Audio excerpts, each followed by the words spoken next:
جیسا کہ علی الظالمین آیا ہے اسی طرح علی الکاذبین بھی آیا ہے۔ اللہ تعالیٰ جل شانہ قرآن میں جھوٹوں پر لعنت بھیجتے ہیں۔ لعنت کا مطلب کیا ہے؟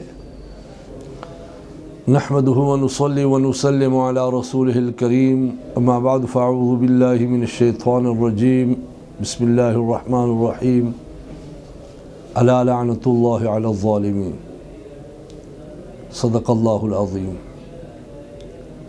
محترم و معزز و مکرم سامعین، السلام علیکم ورحمۃ اللہ وبرکاتہ۔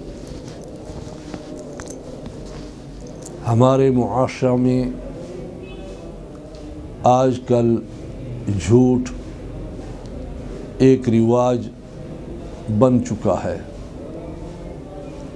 اور لوگوں کے سامنے جھوٹ بولتے ہوئے ہمیں کوئی ہچکچاہٹ محسوس نہیں ہوتی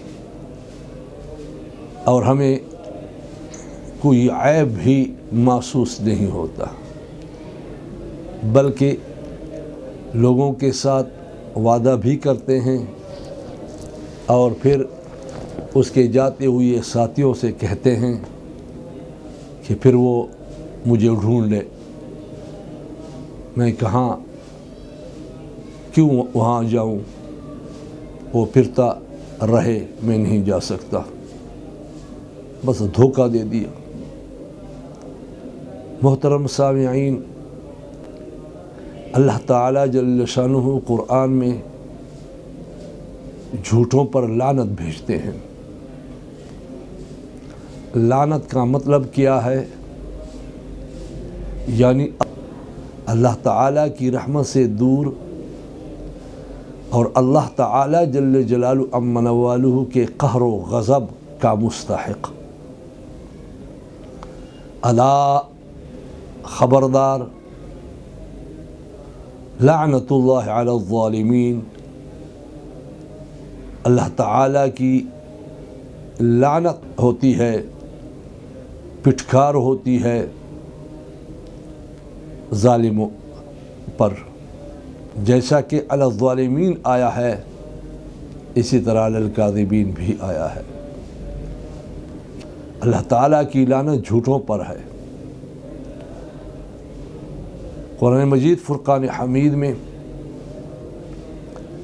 بعض لوگوں کی عادت بتائی گئی ہے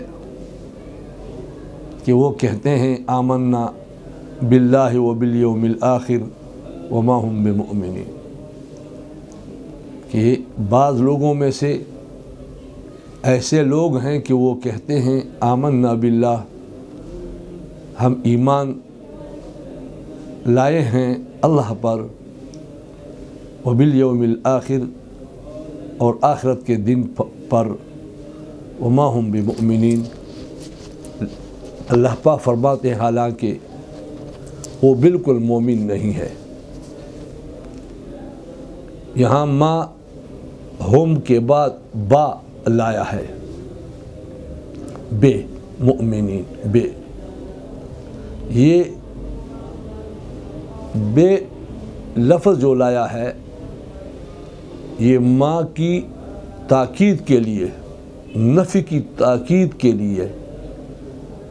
اگر ایسا فرماتے وما ہم مؤمنون، وہ مومن نہیں ہے، تو یہ اور بات ہوتی، اور بے مؤمنین فرمایا، اس با نے یہ کمال کیا کہ اسے بالکل ایمان چھین لیا، وہ بالکل مومن نہیں ہے۔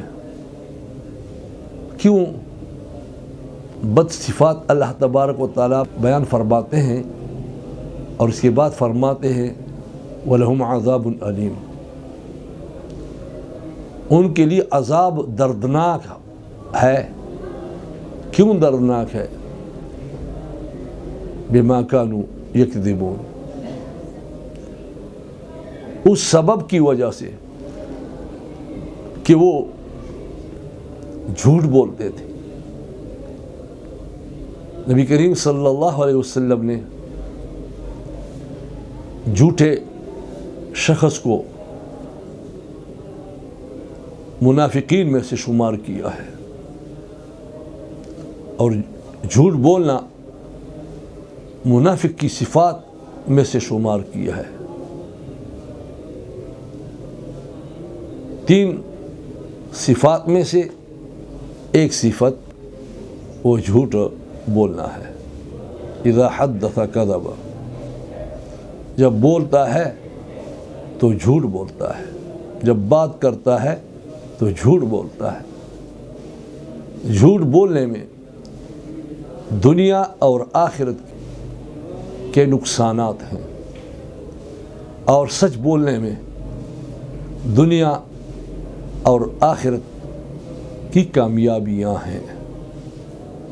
بنی اسرائیل میں ایک آدمی جھوٹ پر مشہور تھا۔ وہ کنویں میں گر پڑا، لوگوں نے خود دیکھا کہ یہ کنویں میں گر پڑا ہے، تو وہ دوڑ کر آئے، کہنے لگے چوٹ لگی ہے، زخمی تو نہیں ہوئے؟ اس نے کہا کچھ بھی نہیں ہوا۔ تو وہ چلے گئے اس سے کہ بس ٹھیک ہے، وہ خود نکل کر آ جائے گا۔ پھر یہ بنی اسرائیل آپس میں بیٹھنے لگے۔ تھوڑی دیر کے بعد اس نے پھر چلانا شروع کیا کہ میں بہت زخمی ہوں، مجھے نکالا جائے۔ تو ساتھیوں نے کہا کہ یہ جھوٹ کا عادی ہے، یہ ویسے مذاق کر رہا ہے، چھوڑ دو۔ انہوں نے چھوڑ دیا۔ کچھ مدت بعد جب وہ اس کے پاس آئے تو وہ مر چکا تھا۔ تو اپنی زندگی اس نے کھوئی اس جھوٹ کی بدولت۔ اور اگر کوئی جھوٹ نہیں بولتا تو اپنی آخرت کو بھی سنوارتا ہے اور دوسروں کی بھی۔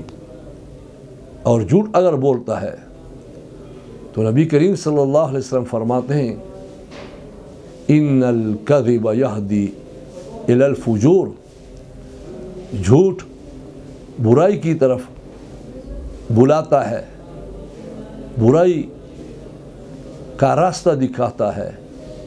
وَإِنَّ الْفُجُورَ يَهْدِي إِلَى النَّارِ او كما قال النبی صلی اللہ علیہ وسلم، اور برائی دوزخ کا راستہ دکھاتا ہے۔ اس کے مقابلے میں ان الصدق يَهْدِي إِلَى الْبِرِّ وَإِنَّ الْبِرَّ يَهْدِي إِلَى الْجَنَّةِ، کہ اس سے پہلے نبی کریم صلی اللہ علیہ وسلم نے یہ فرمایا ہے کہ سچ بولنا وہ نیکی کی طرف بلاتا ہے، نیکی کا راستہ دکھاتا ہے، اور نیکی وہ جنت کا راستہ دکھاتا ہے۔ تو میرے محترم بھائیوں اور دوستو، آپ لوگوں نے شاہ عبد القادر جیلانی رحمہ اللہ تعالی کہ بچپن کا ایک واقعہ سنا ہوگا کہ وہ ایک قافلہ میں جا رہے تھے۔ جب ڈاکوؤں نے اس قافلہ کو لوٹا تو اس بچے سے بھی پوچھا کہ تمہارے پاس کچھ ہے؟ اس نے کہا ہاں میرے پاس 40 دینار ہیں۔ 3 دینار تقریباً 1 تولہ سونے کا ہوتا ہے۔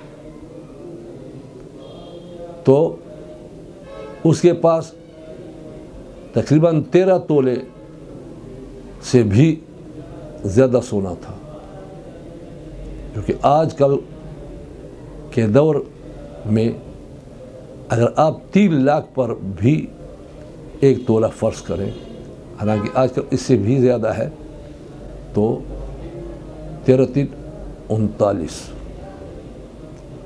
تو 39 لاکھ روپے گویا کہ ان کے پاس تھے. انہوں نے کہا جی میرے پاس ہے.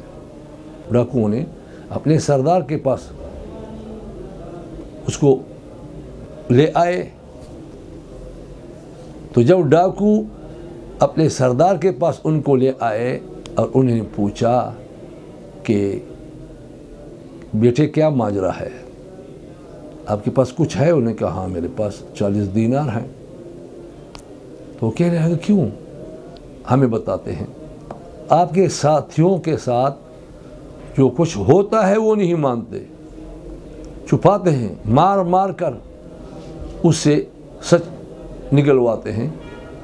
اور آپ نے بغیر کسی دھمکی کے, بغیر کسی مار کے خود بتایا کہ میرے پاس ہے. تو اس نے کہا کہ میں جب گھر سے آ رہا تھا, والدہ محترمہ مجھے رخصت کر رہی تھیں, تو انہوں نے مجھ سے وعدہ لیا تھا کہ تم جھوٹ نہیں بولو گے. میں نے کہا کہ بالکل میں جھوٹ نہیں بولوں گا. اب یہ 40 اشرفیاں, 40 دینار یہ مجھے اتنے محبوب نہیں تھے جتنا اپنے والدہ کے ساتھ وعدہ محبوب تھا. میں نے کہا رقم چلی جائے لیکن جھوٹ نہ بولوں, میری والدہ کی بات نہ ٹوٹے. تو رو پڑا. اس نے کہا کہ ہم تو اللہ تعالیٰ جل جلالہ امن والو کی باتوں کو ہمیشہ ٹکراتے ہیں, ہم ہمیشہ جھوٹ بولتے ہیں, ہم اللہ تعالیٰ جل جلالہ امن والو کی باتوں کو نہیں مانتے. اور اس چھوٹے بچے نے اپنی والدہ کی بات مانی اور اپنے دیناروں کی پرواہ بھی نہیں کی. تو وہ خود بھی توبہ طائب ہوا, قافلہ کا سامان بھی جو لوٹا تھا وہ واپس کیا, اور ایک سچا مسلمان نہ صرف خود بنا بلکہ اپنے ساتھ دوسرے ساتھیوں کو بھی سچے مسلمان بنا کر طائب ہو کر اللہ تعالیٰ جل شانہ کے دوستوں میں شمار ہوا. اللہ تبارک و تعالی ہمیں ہمیشہ سچ بولنے کی توفیق نصیب فرمائے. وآخر دعوانا ان الحمد للہ رب العالمین.